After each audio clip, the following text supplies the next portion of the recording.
உங்களை எந்த காலத்திலையும் யார் கைவிட்டாலும், உலகே கைவிட்டாலும், ஊரே பகையானாலும், நட்பே நடுமுதுகில் குத்தினாலும், உங்கள் தாய் தந்தை மகன் பிள்ளை யார் உங்களை நடுத்தருவில் நிப்பாட்டினாலும், அந்த நேரத்துல ஒரு பெரிய கரம் வந்து செம்மாந்திருக்கின்ற கரம், ஈத்து ஈத்து அருள் வழங்கிய கரம், சிவந்த கரம், மத்ஸ்யரேகை ஓடுகின்ற கரம், பாம்பு அணிந்த கரம், கணையாழி அணிந்த கரம், ஞான சம்பந்தரை ஆதரித்த கரம், கண்ணப்பரை பிடித்த கரம், அறிவாட்டு நாயனாருடைய கரத்தை பிடித்த கரம், மூர்த்தி நாயனாரை பிடித்த கரம், எத்தனையோ அற்புத அம்மையை அணைத்த தலம் கரம்.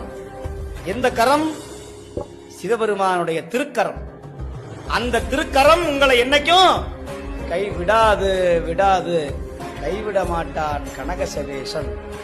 நம்மை காத்திடுவான், கண்ணால் பார்த்திடுவான்.